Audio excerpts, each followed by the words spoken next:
এই সিনেমাটি 2023-এ মুক্তিপ্রাপ্ত ভাসের সরাসরি সিকুয়েল।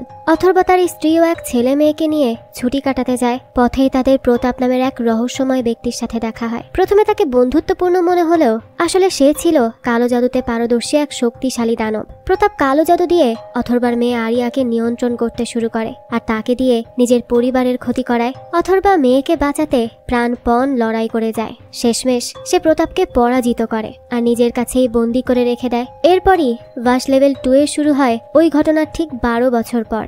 শুরুতেই আমরা জেন সেকেন্ডারি গার্লস হাই স্কুলের বেশ কিছু মেয়েকে দেখতে পাই। তারা সবাই স্কুলে যাওয়ার জন্য তৈরি হচ্ছে। সব মেয়েদের জন্য এটি আর 10টা সাধারণ দিনের মতোই ছিল। সবাই বেশ অ্যাক্টিভ, স্কুলে সবাই যেমনটা থাকে আর কি। প্রথমে আমাদের দুজন বোনকে দেখানো হয়। তারা দুজন একে অপরের সাথে ঝগড়া করতে করতে স্কুলের গাড়িতে উঠে বসে। এতে তাদের বাবা তাদের উপর বেশ বিরক্ত হয়, কারণ প্রতিদিনই মেয়েদের এই একই রুটিন। প্রত্যেক দিন দুজন ঝগড়া করতে শুরু করে দেয়। তবে তাদের মা তাদের বুঝিয়ে শুনিয়ে স্কুলের দিকে পাঠায়। দ্বিতীয় মেয়েটিকে তার মা বোঝাচ্ছিল যে কেউ যদি তার সাথে কিছু করে তাহলে তার প্রতিবাদ করা উচিত। এই মেয়েটিকে স্কুলের একটি মেয়ে বেশ বুলি করে আর সে সব সময় মন খারাপ করে বাসায় আসে। তাই তার মা তাকে বোঝাতে থাকে যে কেউ তাকে মারলে তারও উল্টো মারা উচিত, চুপচাপ থেকে সবকিছু সহ্য করা উচিত নয়, তাহলে সবাই পেয়ে বসবে। এরপর আরো বেশ কিছু মেয়ে রাস্তা দিয়ে স্কুলের বাসে ওঠে। তাদের কাউকে তাদের বাবা কিংবা কাউকে মা স্কুলের বাসে উঠিয়ে দেয়। এর মধ্যে একটি মেয়েকে দেখা যায় সে মন্দিরে হনুমান চল্লিশা পড়ছে। সেটা শেষ করেই সে গাড়িতে উঠে পড়ে আর তার বাবাকে তাড়াতাড়ি যেতে বলে। তার বাবা তখন তাকে বলতে থাকে এই যে প্রতিদিন সে দেরি করে উঠবে আর সবসময় এরকম তড়িঘড়ি করবে, কেন একটু আগে আগে উঠলে কি হয়? অন্য মেয়েটিকে দেখা যায় তার বাবা স্কুলের বাইরে নামিয়ে দিয়ে বেশ বকাঝকা করছিল। সে আসলে মেয়েকে তার সামর্থ্যের বাইরে গিয়ে এই স্কুলে পড়ায় শুধুমাত্র মেয়ের একটা ভালো ভবিষ্যতের জন্য। তাই সে মেয়েকে বুঝিয়ে যায় সে যেন সাবধানে থাকে, তার এত কষ্টের যেন মূল্য দেয় সে। মেয়েটিও তখন মাথা নেড়ে সম্মতি জানায় আর চুপচাপ ভেতরে চলে যায়। স্কুলের ভিতরেও তখন স্বাভাবিকভাবেই সবকিছু চলছিল। কেউ ভেতরে ফুটবল খেলতে থাকে, কেউ টিকটকের নাচের প্র্যাকটিস করতে থাকে, কেউ আবার দেখা যায় বেশ মনোযোগ দিয়ে পড়াশোনা করছে। এভাবে করে স্কুলের প্রতিদিনকার রুটিনে সবকিছু চলে।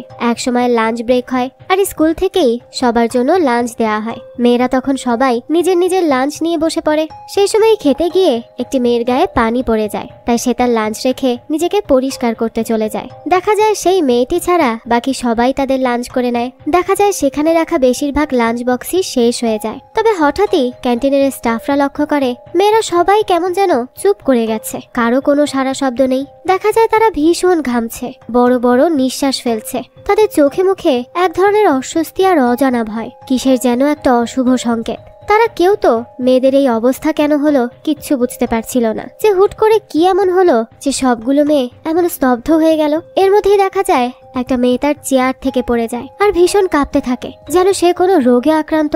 স্টাফরা এটা দেখে ছুটে চলে আসে মেয়েটির কাছে আর তাকে তাড়াতাড়ি ধরে আর তার কাছে জিজ্ঞেস করতে থাকে তার কি হয়েছে। তারা কোনোভাবেই বুঝতে পারে না এই মেয়েদের কি হয়ে গেল। তখনই এক অদ্ভুত রহস্যময় লোক ভেতরে ঢোকে। সে মেয়েদের তাদের নাম বলতে বলে। মেয়েরাও দেখা যায় যন্ত্রের মতো একে একে নিজেদের নাম বলতে থাকে। সবাই কেমন যেন লোকটির বশে চলে যায়। লোকটি এরপর বলতে থাকে এখন থেকে সে যা বলবে তারা সবাই সেই কথাটিই মানবে, এর কোনো নড়চড় হবে না। সবাই তখন নীরবে এতে সম্মতি জানায়, কেউ তার কোনো কথায় মানা করে না। লোকটির পর কয়েকটি মেয়েকে জিজ্ঞেস করে তাদের সবার কাছে কি ঘড়ি আছে। মেয়েরা বলে হ্যাঁ, তাদের সবার কাছে ঘড়ি আছে। ঠিক এই সময় ক্যান্টিন স্টাফরা এসে ওই লোকটিকে জিজ্ঞেস করে সে কে আর সে কেন এখানে আসলো আর কিভাবেই বা আসলো। লোকটি তখন তাদের কোনো কথারই কোনো উত্তর দেয় না, চুপচাপ অন্যদিকে এগিয়ে যায়। দেখতে দেখতে লাঞ্চ ব্রেক শেষ হয়ে যায়। লাঞ্চ ব্রেকের পর যেহেতু ক্লাস ছিল তাই টিচার চলে যায় ক্লাসে, কিন্তু সে সেখানে গিয়ে দেখে সেখানে কোনো মেয়ে নেই। এটা দেখে টিচার বেশ অবাক হয় যে সব মেয়ে একসাথে কোথায় চলে গেল। তখনই সে বাইরে ধুপ করে একটা শব্দ শুনতে পায়, তাই দ্রুত জানালা দিয়ে বাইরে তাকায় আর তাকাতেই সে হতভম্ব হয়ে যায়। দেখতে পায় একটা মেয়ে ছাদ থেকে লাফিয়ে পড়েছে। এটা দেখে তো টিচার অস্থির হয়ে যায়। সে ছুটে সেদিকে চলে যায়। ওদিকে মেয়েটা তো তখন প্রচন্ড যন্ত্রণায় ছটফট করতে থাকে আর একটা সময় এই ছটফট করতে করতেই মেয়েটি সেখানেই মারা যায়। ওই টিচার নিজের চোখে এসব দেখে আর সহ্য করতে পারে না। সে চিৎকার করে কাঁদতে থাকে সেখানে। তার এই চেঁচেমেচিতে স্কুলের সিকিউরিটি গার্ড চলে আসে। সেও তখন হতভম্ব হয়ে দেখে স্কুলের কার্নিশে আরো বেশ কিছু মেয়ে দাঁড়িয়ে আছে। তাদের সবাইকে দেখে মনে হচ্ছে তারা যে কোনো মুহূর্তে সেখান থেকে লাফিয়ে পড়বে। তারা সবাই তখন অনেক ভয় পেয়ে যায়। সিকিউরিটি গার্ড তখন তাদেরকে নেমে আসতে বলে, তার কথা শুনতে বলে, কিন্তু মেয়েরা জানায় তারা নামতে পারবে না। মেয়েগুলো ভয়ে আতঙ্কে থরথর করে কাঁপছে, কিন্তু তবু তারা সেখান থেকে নামে না। সিকিউরিটি গার্ড আবারও তাদের সেখান থেকে নেমে আসতে বলে, কিন্তু মেয়েরা তো কোনোভাবেই রাজি হয় না। তবে এ যেন তাদের মনের কথা না, তারা কেউই ইচ্ছে করে সেখান থেকে লাফ দিতে চাচ্ছে না। কেউ হয়তো তাদেরকে জোর করছে। তাদের দেখে ঠিক তেমনটাই মনে হচ্ছে।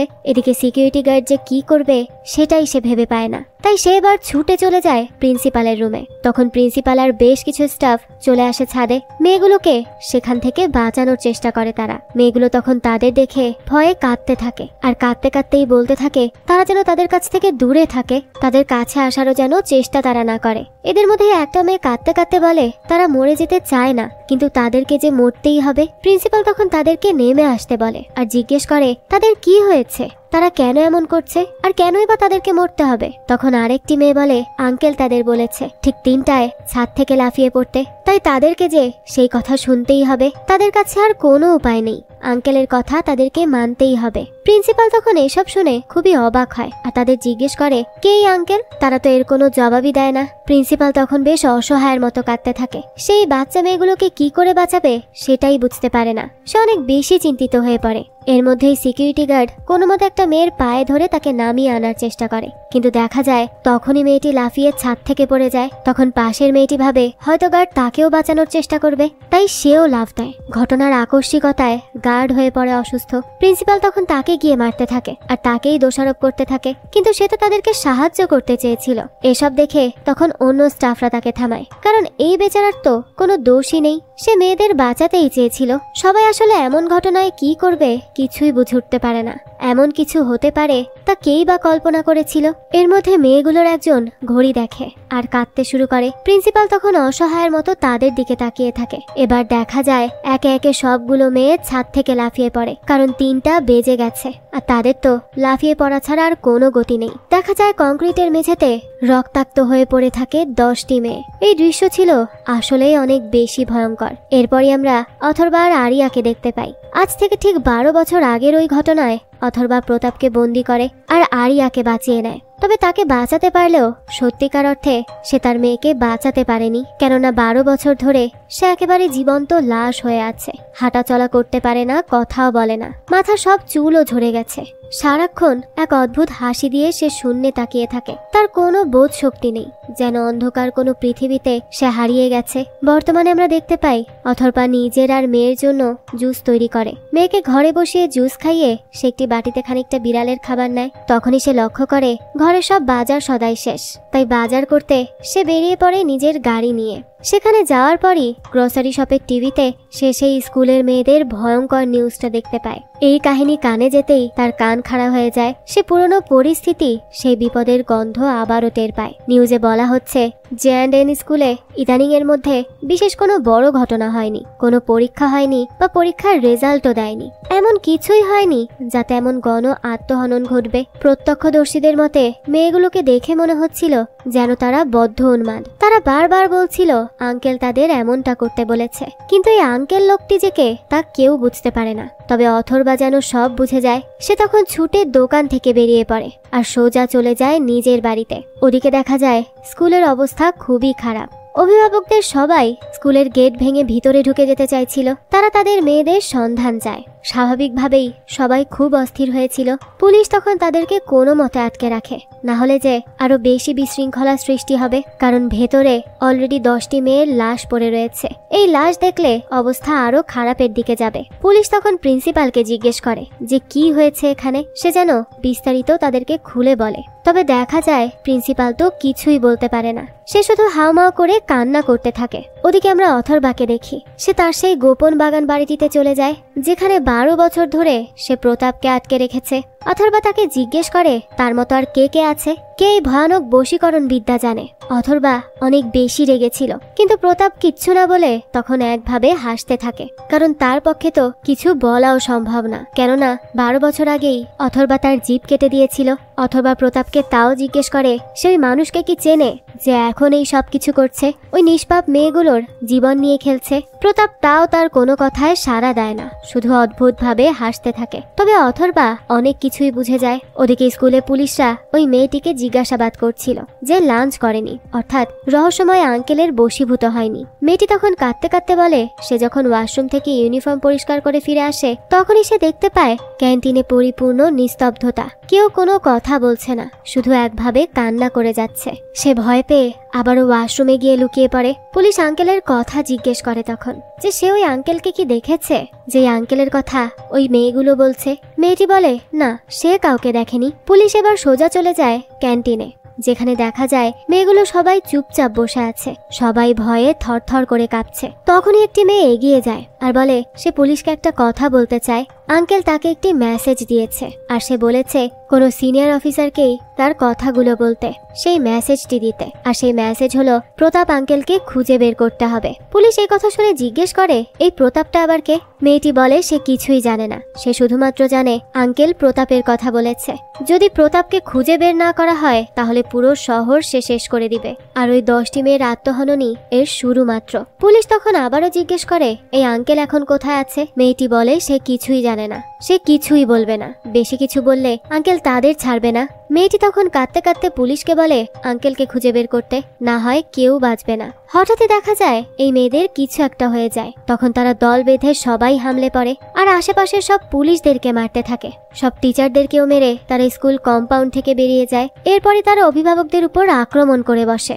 দেখা যায় পাথর দিয়ে মেরে পুলিশদের মাথা ফাটিয়ে দেয়। রাস্তায় বের হয়ে টান দিয়ে বাইকারদের ফেলে বাইকের অ্যাক্সিডেন্ট ঘটায়। ছোট ছোট বাচ্চাদেরকে দোলনা থেকে ফেলে মারতে থাকে। একটা মেয়ে তো দেখা যায় পেট্রোল পাম্পে গিয়ে সেখানে বিস্ফোরণী ঘটিয়ে দেয়। পুরো শহরে যেন এক মরণযজ্ঞ শুরু হয়ে যায়। সিনিয়র অফিসার তখন পুরো শহরকে অ্যালার্ট করে দিতে বলে যে স্কুল ড্রেসের মেয়েদের যেখানেই দেখা যাবে সেখান থেকেই যেন ধরে ফেলা হয়। সে এটাও বলে দেয় স্কুলে অ্যাম্বুলেন্স, ফায়ার সার্ভিস এইসব আনতে। বেশ ভয়ানক এক অবস্থার সৃষ্টি হয়। খবরে বলা হয় এই স্কুল ড্রেসের মেয়ে দেখলে যেন সবাই দূরে থাকে, না পারতে কেউ যেন ঘরের থেকে বাইরে না বের হয়। এই মেয়েরা একেবারে ভয়ানক হয়ে গেছে, কোনো কিছুই তারা মানছে না, নিজের বাবা মাকেই চিনছে না। প্রায় 150 জনের মতো মেয়ে এখনো এই স্কুলে আটকে আছে। পুলিশ এখনো কিছুই জানায়নি, কিন্তু বিশ্বস্ত এক সূত্রে জানা গেছে কোনো প্রতাপকে খুঁজে বের করার জন্যই মেয়েগুলো এমন করছে। এসব কথাবার্তা আথারবা শুনতে পায়, তখন তার চিন্তা যেন আরো বেড়ে যায়। সে কিছুক্ষণ চিন্তিত হয়ে আরিয়ার পাশে গিয়ে বসে থাকে।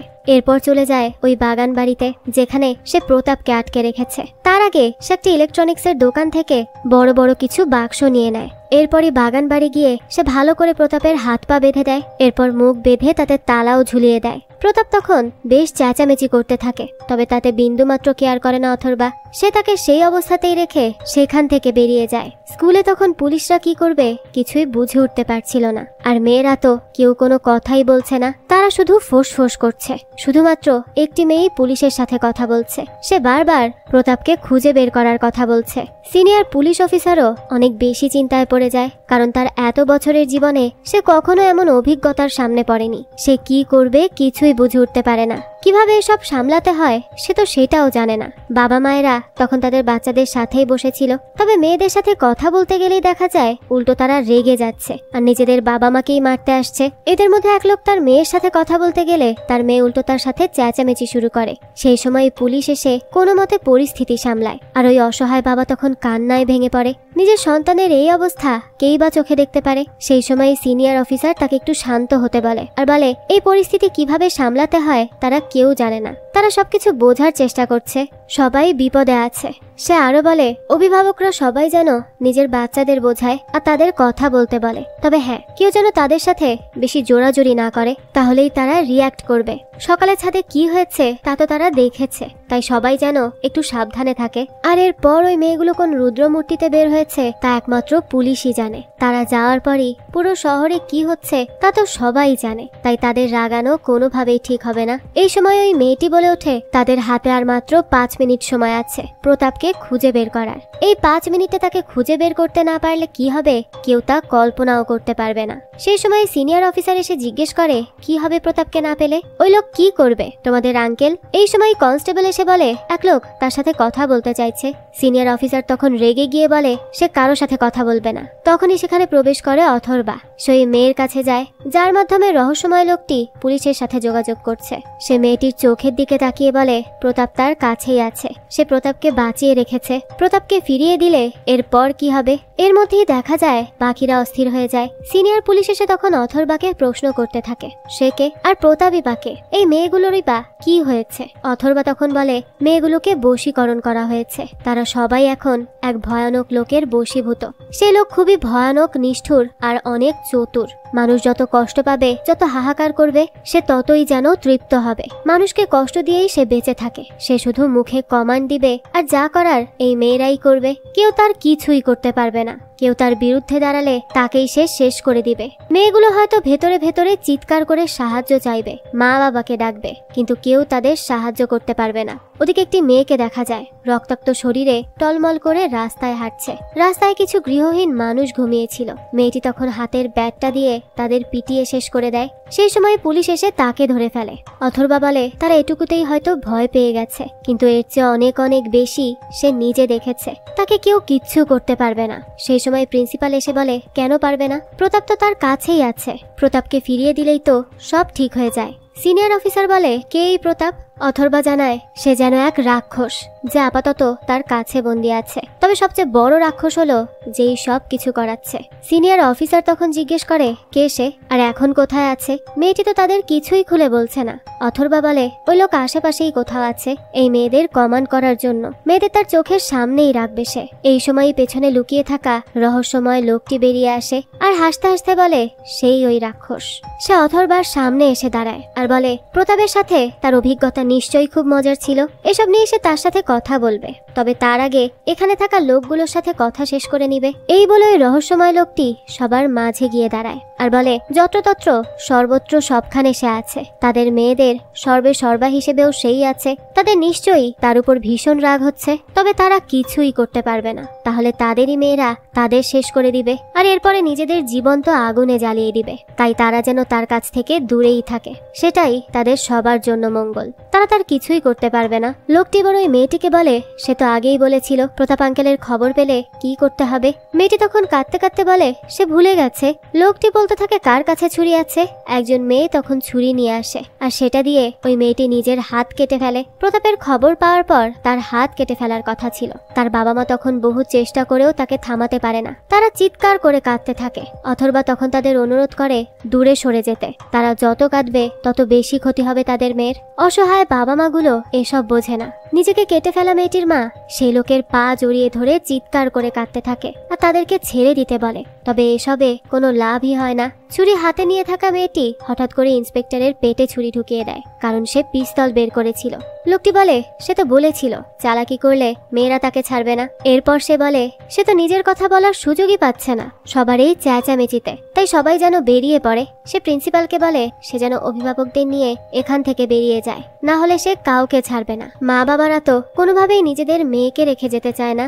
লোকটি তখন ইন্সপেক্টরের ওই পিস্তলটা একটি মেয়ের হাতে দেখে তাকে জিজ্ঞেস করে সে বন্দুক চালাতে জানে কি। মেয়েটি না বললে লোকটি জিজ্ঞেস করে এখানে আর কেউ পিস্তল চালাতে জানে কিনা। তখন একটি মেয়ে হ্যাঁ বলে ওঠে। এই মেয়েটি একজন শুটার। লোকটি তখন মেয়েটিকে এগিয়ে এসে বন্দুকটি হাতে তুলে নিতে বলে। এরপর বলে একবার বলাতে যদি তারা না বের হয় তাহলে তাদের গুলি করে দিতে। দেখা যায় সে তাই করে, সামনে থাকা মানুষগুলোকে গুলি করে দেয়। এরপর লোকটি মেয়েটিকে থামায় আর শান্ত হতে বলে। বাকিদের উদ্দেশ্যে বলে সে আর মেয়েদেরকে থামাবে না, তারা যা খুশি তাই করতে পারে। এরপর পিস্তল হাতে মেয়েটিকে সে আবারও বলে যাদের বাবা মা বের হতে রাজি না তাদের মেয়েদের যেন গুলি করে দেওয়া হয়। এই কথা শুনে বাবা মায়েরা তড়িঘড়ি করে বেরিয়ে পড়ে। আহত ইন্সপেক্টরকে রেখে প্রিন্সিপালকেও তখন বেরিয়ে যেতে বলে লোকটি। ক্যান্টিনে আবারও নিস্তব্ধতা ছেয়ে যায়। শুধু বশ হয়ে থাকা মেয়েগুলো, অথর্বা আর ওই রহস্যময় লোকটি এখন সেখানে রয়েছে। লোকটি অথর্বাকে জিজ্ঞেস করে প্রতাপ এখন কোথায় আর তার কাছে কিভাবে গেল। অথর্বা বলে সে তার মেয়েকে বশীকরণ করেছে, 12 বছর ধরে তার মেয়ে বশ হয়ে আছে। এবার লোকটি জিজ্ঞেস করে প্রতাপ কোথায় আছে। অথর্বা বলে তার কাছেই আছে, 12 বছর ধরে প্রতাপকে সে তার কাছেই রেখেছে। সে তাকে বেঁধে রেখেছে, বন্দি করে রেখেছে। প্রতাপ প্রতিদিন তার কাছে অনুরোধ করে তাকে ছেড়ে দেওয়ার জন্য, তাকে মেরে ফেলার জন্য, কিন্তু অথর্বা তাকে তাকে ছাড়ে না। এসব শুনে লোকটি বলে অথর্বা যেন সাবধানে কথা বলে। সে তার বড় ভাইকে নিয়ে কথা বলছে, তার গুরুকে নিয়ে কথা বলছে। এই তন্ত্রবিদ্যায় প্রতাপ তার গুরু, যদিও নিষ্ঠুরতার দিক থেকে সে প্রতাপের চেয়ে অনেক অংশে এগিয়ে। অথর্বা বলতে থাকে সে কি করবে, হয়তো তাকে মেরে ফেলবে। সে মরণকে ভয় পায় না, মরণের জন্যই অপেক্ষা করছে সে। তবে লোকটি যেন এইটা মনে রাখে, এখানে উপস্থিত মেয়েরা তার কোনো আত্মীয় হয় না। তারা ভালো মতোই জানে মেয়েগুলো বেঁচে থাকলে তারা আরো কষ্ট পাবে। মেয়েগুলো তার সামনে আগুনে জ্বলে পুড়ে শেষ হয়ে গেলেও তার কিছুই যায় আসে না। প্রতাপের মতো এক শয়তানের সাথে বহু বছর ধরে থেকে সে নিজেও এখন শয়তানের মতো হয়ে গেছে। তার হৃদয় কঠোর হয়ে গেছে। বাইরে থাকা বাবা মায়েরা নিজেদের মেয়েদের বাঁচানোর জন্য যদি তাকে ঘিরে ধরে, প্রতাপের ঠিকানার জন্য তাকে জ্বালিয়েও দেয়, তবুও সে তার মুখ বিন্দু মাত্র খুলবে না। এসব শুনে লোকটি অনেক রেগে যায়, কিন্তু এর পরপরই সে নিজের রাগ কোনো মতে সামলে নেয় আর বলে সে যেন প্রতাপের খোঁজ দেয়, বিনিময়ে সে তাকে ছেড়ে দিবে। অথর্বা বলে সে অবশ্যই খোঁজ দিবে, তবে তার বিনিময়ে তার মেয়েকে বশীকরণ মুক্ত করতে হবে। এসব শুনে সে আর তার রাগ দমাতে পারে না, চিৎকার করে বলে কোন সাহসে সে তাকে এসব বলছে। অথর্বা জানে না সে কে। সেখানে একটি মেয়ে তখন অনেক জোরে জোরে নিঃশ্বাস নিচ্ছিল। প্রচন্ড রেগে গিয়ে লোকটি তখন মেয়েটিকে বলে সে যেন নিঃশ্বাস নেওয়া বন্ধ করে দেয়। তখন দেখা যায় মেয়েটি সত্যি সত্যি তাই করে, আর কিছুক্ষণের মধ্যেই দম বন্ধ হয়ে মাটিতে পড়ে ছটফট করতে থাকে, আর সেখানেই মারা যায়। অথর্বার মুখভঙ্গি এতে বিন্দু মাত্র পরিবর্তন হয় না, বরং সে তাকে বলে এখন যেতে হবে, না হয় প্রতাপও এভাবেই ছটফট করতে করতে মরে যাবে। এই বলেই সে চলে যেতে নেয়। তখনই লোকটি তাকে থামায়। এরপর একটা মেয়ে বের হয় আর প্রিন্সিপালকে বলে তাকে ওই লোকটি ডাকছে। প্রিন্সিপাল এই কথা শুনে দ্রুত সেখান থেকে বেরিয়ে পড়ে। প্রিন্সিপাল গেলেই লোকটি বলে বাইরে যে ভিড় জমা হয়েছে, অর্থাৎ অভিভাবক, পুলিশ, মিডিয়া, এদের সবাইকে যেন সরিয়ে রাস্তা খালি করা হয়, আর এরপর যেন ড্রাইভার সহ দুটো স্কুল বাস জোগাড় করা হয়। তারা 15 মিনিটের মধ্যেই এখান থেকে বেরিয়ে পড়বে। তাদের স্কুল বাসে ট্র্যাকার লাগানো আছে নিশ্চয়ই, তাই তারা বুঝতে পারবে মেয়েরা কোথায় আছে। কিন্তু তাদের পেছন পেছন যেন না যাওয়া হয়। পেছন পেছন গেলে তার স্কুলের মেয়েরাই তাদেরকে শেষ করে দিবে, আর নিজেরাও শেষ হয়ে যাবে। প্রিন্সিপালও তখন তার এই সব কথা মেনে নেয়, কারণ এসব কথা মেনে নেওয়া ছাড়া তার হাতে আর কোনো উপায়ই ছিল না। লোকটি এরপর প্রিন্সিপালকে জানায় পরদিন সকালবেলা সূর্যের আলো ফুটলেই তাদের ছেড়ে দিবে সে, তাই তারা যেন কোনো চিন্তা না করে। এই শত শত মেয়ের জীবন এখন প্রিন্সিপাল ম্যাডামের হাতে রয়েছে। 15 মিনিটের মধ্যেই যেন সব হয়ে যায়। এরপর দেখা যায় ভিড়ের সবাইকে স্কুল ঘরে বন্দি করে রাখা হয়। এরপর বাসও তৈরি করা হয়। তখনই মেয়েদের নিয়ে লোকটি বেরিয়ে আসে। সে আগে আগে যাচ্ছে আর পেছন পেছন সেই মেয়েরা, যেন মনে হচ্ছে সে হ্যামিলনের বাসিওয়ালা। এরপরই দেখা যায় মেয়েদের নিয়ে সে বাসে উঠে বসে। বাসও এবার চলতে শুরু করে। মাঝে মধ্যেই রাস্তায় স্কুল ড্রেস পরা মেয়েদের নৃশংসতা দেখা যায়। এর মধ্যেই লোকটি একটি মেয়েকে বলে বাসে উঠে আসতে, তবে মেয়েটি ওঠে না, বরং সেখান থেকে ছুটে পালিয়ে যায়। অথচ মেয়েটির তার কথা শোনার কথা ছিল, হয়তো মেয়েটির বশীকরণ কেটে গেছে। লোকটি এরপর অথর্বাকে জিজ্ঞেস করে প্রতাপের মতো মানুষ কি করে তার কাছে হেরে গেল। প্রতাপ বিশাল ক্ষমতাবান একজন মানুষ, তার তন্ত্রবিদ্যায় অসাধারণ দখল। সে নিজেও প্রতাপের ক্ষমতার আশেপাশে নেই। এরকম মানুষ তার কাছে কি করে হেরে গেল। অথর্বা বলে সে গেলে নিজেই দেখতে পাবে কিভাবে কি হলো। এরপর লোকটি জিজ্ঞেস করে তাদের কত সময় লাগবে। অথর্বা বলে তার 1-1.5 ঘন্টা সময় লাগতে পারে। লোকটি তখন বুঝতে পারে তাকে শহর থেকে দূরে রাখা হয়েছে।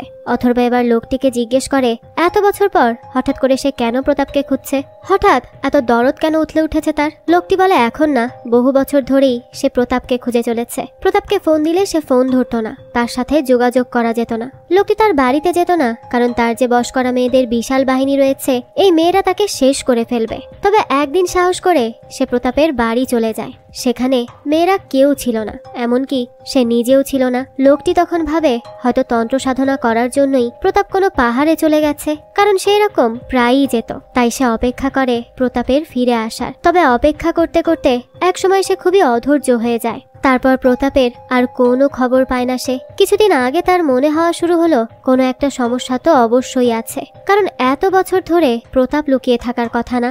গত 2 বছর ধরে সে অসংখ্য জায়গায় প্রতাপকে খুঁজে বেরিয়েছে। খুঁজতে খুঁজতে বিরক্ত হয়ে শেষমেশ সে এমন একটি পদক্ষেপ নিয়েছে, আর তাতে সফলও হয়েছে।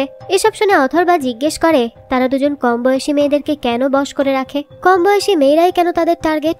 লোকটি তখন এক মেয়েকে বলে, সে যেন লাফিয়ে পড়ে। মেয়েটি সাথে সাথে জানালা দিয়ে লাফ দেয়। লোকটি তখন বলতে থাকে শাস্ত্রে বলা আছে নারীদের ক্ষমতা অসাধারণ, তারা যা খুশি করতে পারে। তবে এটি সম্পূর্ণ ভুল। পুরুষের ক্ষমতা সর্বাধিক। পুরুষ চাইলে আঙুলের ডগায় মেয়েদের নাচাতে পারে। অথর্বা তো সবচেয়ে মূর্খ, তাই 12 বছরেও সে এই ব্যাপারটি ধরতে পারেনি। এভাবেই কথা বলতে বলতে তার ওই বাংলো বাড়িটিতে গিয়ে পৌঁছায়। লোকটি তখন তার বশ করা সব মেয়েদেরকে একত্র করে। এরপর বলে অর্ধেক মেয়ে তার সাথে ভেতরে যাবে আর অর্ধেক মেয়েরা চারিদিকে পাহারা দিবে, যেন কেউ ভেতরে আসতে না পারে। অথর্বা তখন তাদের সরাসরি নিয়ে যায় আরিয়ার ঘরে। লোকটি বলে আগে সে প্রতাপকে দেখতে চায়, কিন্তু অথর্বা বলে সে আগে তার মেয়ের বশীকরণ ছাড়িয়ে দিবে, তারপর সব হবে। কিন্তু লোকটি বলে সে সবই করবে, তবে আগে সে প্রতাপকে দেখতে চায়। এরপরই লোকটি আরিয়াকে খুব ভালো করে দেখে আর বলে এমন চমৎকার ভাবে বশীকরণ শুধুমাত্র প্রতাপই করতে পারে, আর এই সব কিছুই তার শেখার বাকি আছে। এগুলো শেখার জন্যই তো সে প্রতাপকে খুঁজে বেড়াচ্ছে। এরপরে অথর্বা তাকে নিয়ে যায় প্রতাপের কাছে। প্রতাপকে দেখেই সে হতভম্ব হয়ে যায়, কারণ এমন পরিবেশে প্রতাপকে সে কখনো কল্পনাও করেনি। সেখানে এত বেশি দুর্গন্ধ ছিল যে সেখানে টেকা যাচ্ছিল না। বাধা পড়ে থাকা প্রতাপকে কোনো মানুষ বলে চিনতে ভুল হয়, তার অবস্থা এতটাই খারাপ। লোকটি তারপরও প্রতাপের খুব কাছে যায় আর তাকে ভালো করে দেখে। এরপরই সে আতঙ্কে চিৎকার করতে থাকে। প্রতাপের এই কি অবস্থা? লোকটি অথর্বাকে বলে সে তো তাদের দুজনের চেয়ে বড় রাক্ষস, এভাবে একজন মানুষকে কেউ কি করে রাখে?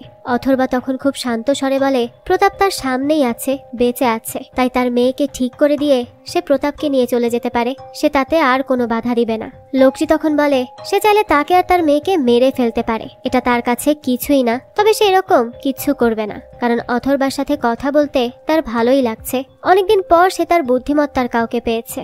লোকটি তখন অথর্বাকে বলে আরিয়াকে এখানে নিয়ে আসতে, কিন্তু অথর্বা এই নোংরা ঘরে আরিয়াকে নিয়ে আসতে চাইছিল না, তাই সে লোকটিকে উপরে যেতে বলে। লোকটি তখন খুবই রেগে যায় আর বলে সে তার মেয়েকে সুস্থ করতে চাইলে তাকে তার কথা শুনতে হবে, নাহলে সে তাকে কোনোভাবেই সাহায্য করবে না। এই কাজে তাদের প্রতাপকে প্রয়োজন, তাই তার মেয়েকে এখানেই নিচে নিয়ে আসতে হবে। অথর্বা তখন ছুটে চলে যায় তার মেয়ের কাছে আর তাকে কোলে করে নিচে নিয়ে আসে, আর সাথে হুইল চেয়ারও নিয়ে আসে। লোকটির ওই বিশাল মেয়েদের বহরকে বলে তাকে সাহায্য করার জন্য হুইল চেয়ার ধরতে। এরপরে লোকটি অথর্বাকে জিজ্ঞেস করে সে প্রতাপকে কোনো ধরনের নিমন্ত্রণ দিয়েছে কি, অর্থাৎ আমাদের কাছে আসুন বা আমাদের সাথে যোগ দিন এরকম কিছু বলেছে কি? এমন কোনো নিমন্ত্রণ ছাড়া তার এখানে আসার কথা না। অথর্বা তখন বলে সে এমন কিছু বলেনি, কিংবা বললেও তার মনে নেই। লোকটি তখন বলে সে অবশ্যই বলেছে, এই কারণেই প্রতাপ এসেছে। তার স্ত্রী কি কিছু নিয়েছে তার কাছ থেকে? অথর্বা বলে না, তার স্ত্রী কিচ্ছু নেয়নি, আর তার স্ত্রী আর ছেলে তো বেঁচেই নেই। তাহলে সেই এমন কিছু করেছে অথবা কিছু তার কাছ থেকে নিয়েছে যা আর ফেরত দেয়নি, কোনো জিনিসপত্র কিংবা টাকা পয়সা। অথর্বা বলতে থাকে প্রতাপ তার মেয়েকে চিনি খাইয়েছিল। লোকটি বলে তা তো বশী করার জন্য খাইয়েছিল, অন্য কোনো ঋণ বাকি আছে কি? না হয় এত লম্বা সময় ধরে বশের প্রভাব থাকার কথা না, এতদিনে তা কেটে যেত। সে আশেপাশে আছে বলেই এই মেয়েদের উপর তার প্রভাব আছে। তার কাছ থেকে দূরে চলে গেলে প্রভাব 24 ঘন্টার ভেতরেই কেটে যাবে, যেমনটা রাস্তার ওই মেয়েটির প্রভাব কেটে গেছে বলে তার বলার পরও সেই মেয়েটি তার সাথে আসেনি। লোকটির পর অথর্বাকে অনেক ভালো করে মনে করতে বলে। অথর্বা তখন অনেক ভেবে বলে হ্যাঁ, সে 1 কাপ চা খাইয়েছিল, যার টাকা প্রতাপ দিয়েছে। লোকটি তখন জিজ্ঞেস করে চায়ের টাকা কত ছিল? অথর্বা বলে 10 টাকা। এ কথা শুনে লোকটা তখন বলে সে যেন 10 টাকা প্রতাপের হাতে ফিরিয়ে দেয়, তাহলেই প্রভাব কেটে যাবে। অথর্বার এই কথা যেন বিশ্বাসই হয় না, কারণ মাত্র 10 টাকার জন্য তার মেয়ে 12 বছর কষ্ট করলো। অথর্বা তখন মানি ব্যাগ বের করে বলে তার কাছে 500 টাকা আছে, 500 টাকায় সে যেন প্রতাপকে দিয়ে দেয়। লোকটি বলে না, 11 টাকা দিলেও হবে না, ঠিক 10 টাকাই দিতে হবে, যা ঋণ ঠিক তাই দিতে হবে, এর বেশিও না কমও না। অনেক খুঁজে তখন অথর্বা 10 টাকা বের করে আনে আর ওই লোকটির হাতে দেয়। লোকটি বলে তার হাতে নয়, প্রতাপের হাতেই দিতে হবে, শুধু তাই না তার হুঁশ থাকা অবস্থায় দিতে হবে। অথর্বা তখন তাকে অনেক ডাকে, চিৎকার করে করে ডাকে আর তার জ্ঞান ফেরায়। এরপরই তার হাতে 10 টাকার নোটটি দেয়। প্রতাপ তো আরিয়াকে দেখে ভয়ে চিৎকার করতেই থাকে। লোকটি ডাক দিলেও সে শোনে না। লোকটি বলে এখন যদি অথর্বা তার মেয়ের নাম ধরে ডাকে তাহলেই তার মেয়ের বশ ভেঙে যাবে। সে তার মেয়েকে ডাকতে থাকে, কিন্তু তার মেয়ে তো সাড়া দেয় না। এমন সময় সে হঠাৎ করেই জোরে জোরে চিৎকার করে তার মেয়েকে ডাকে আর কাঁদতে শুরু করে। তখনই অথর্বা লক্ষ্য করে তার মেয়ের চোখে পানি, তার মুখের অদ্ভুত হাসি মিলিয়ে স্বাভাবিক হয়ে গেছে। ধীরে ধীরে তার মেয়েও চিৎকার করে কাঁদতে শুরু করে। বাবা মেয়ের এক অভূতপূর্ব দৃশ্য সৃষ্টি হয়। 12 বছর পর যেন আরিয়া তার জীবন ফিরে পেল। শুধুমাত্র আরিয়া নয়, অথর্বাও তার জীবন ফিরে পেল। আরিয়া একটু বুঝে উঠতেই বাবাকে জড়িয়ে ধরে হাউমাউ করে কাঁদতে শুরু করে। অথর্বাও বেশ আবেগী হয়ে পড়ে। অনেক বছর পর সে তার মেয়ের স্পর্শ পেল আরিয়া তখন কিছুটা শান্ত হতেই তার চোখ পড়ে প্রতাপের দিকে। তার মাথায় যেন আগুন ধরে যায়। এই সেই মানুষ যে তাকে এতটা বছর নরক যন্ত্রণা দিয়েছে। তাকে দেখে আবারও আরিয়া চিৎকার করতে শুরু করে। তার মধ্যে ফেটে পড়ে ক্ষোভ, রাগ আর কষ্ট। অথর্বা তখন তাকে অনেক বোঝায়, কিন্তু সে কোনো মতে থামে না। অথর্বা অনেক চেষ্টা করে বুঝিয়ে শুনিয়ে মেয়েকে থামানোর চেষ্টা করে, কিন্তু সে পারে না। সে এরপর মেয়েকে ওই ঘর থেকে বাইরে নিয়ে যায়। প্রতাপ সামনে থাকলে সে কি করে ফেলবে তার কোনো ঠিক নেই। সে আবারও মেয়েকে শান্ত করার চেষ্টা করে। ওদিকে ওই লোকটি অস্থির হয়ে পড়ে। সে আর তর সইতে পারছিল না। সে চেঁচিয়ে বলে দ্রুত প্রতাপকে খুলে দিতে।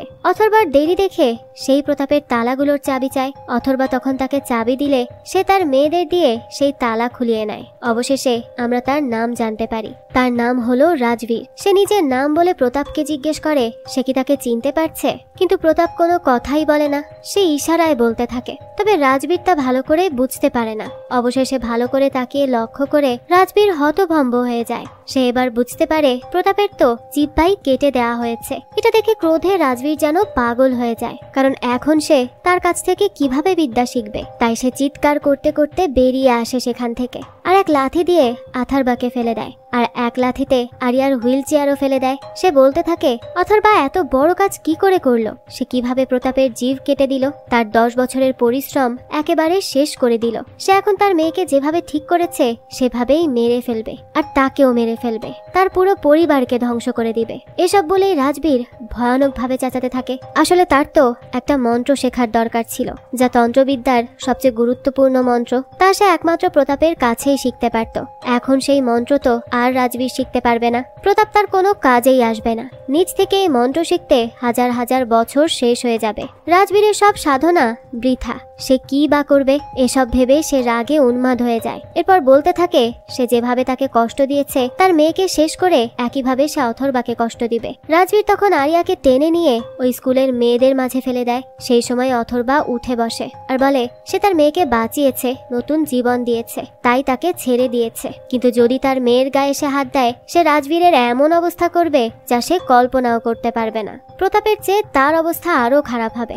রাজবীর বলতে থাকে সে হাত লাগাতে নিষেধ করেছে, ঠিক আছে তাহলে রাজবীর পা লাগাবে। এই বলেই সে আরিয়ার মাথার উপর পা দিয়ে লাথি দিতে থাকে। এরপরই সে মেয়েদের কিছু একটা নির্দেশ দিবে, তখনই প্রচন্ড জোরে স্পিকার বাজতে থাকে। ইলেকট্রনিক্সের দোকান থেকে বড় বড় বাক্সে করে অথর্বা এই স্পিকারগুলোই কিনেছিল। তার সবকিছু আগে থেকেই পরিকল্পনা করা ছিল। সেই স্পিকারে এমন একটি অস্বস্তিকর শব্দ হয় যে সবাই শব্দের কারণে রাজবীরের কমান্ডটি শুনতে পায় না। প্রচন্ড শব্দে সবাই কান চেপে ধরে।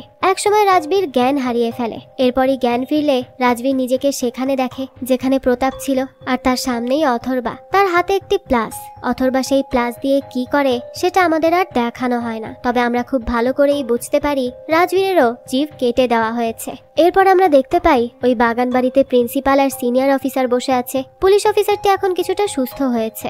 অথর্বা তাকে বলে তাদের দুজনকে যেন এখানেই থাকতে দেয়া হয়। সে তাদের বন্দি করে আজীবন শায়েস্তা করবে, তাদের বাঁচতেও দেবে না, মরতেও দেবে না। মানুষকে কষ্ট দিয়ে তারা যে বিকৃত আনন্দ পেত সেই কষ্ট তাদের প্রতিদিন দেয়া হবে। তার মেয়ে 12 বছর ধরে মানসিক যে কয়েদে ছিল সেই কয়েদের দুঃখ সে এখনো ভুলতে পারছে না। তাই তাদের এর চেয়ে কম শাস্তি কোনোভাবেই হওয়া উচিত না। পুলিশ অফিসারও এতে রাজি হয়ে যায়, আর তাদের বিদায় দিয়ে অথর্বা তার মেয়ের কাছে ফিরে আসে, যা এখন অনেকটাই স্বাভাবিক হয়ে গেছে। তারা তখন বাগান বাড়ির ছাদে বসে থাকে, যার বেসমেন্টে আছে 2 ভয়ানক দানব।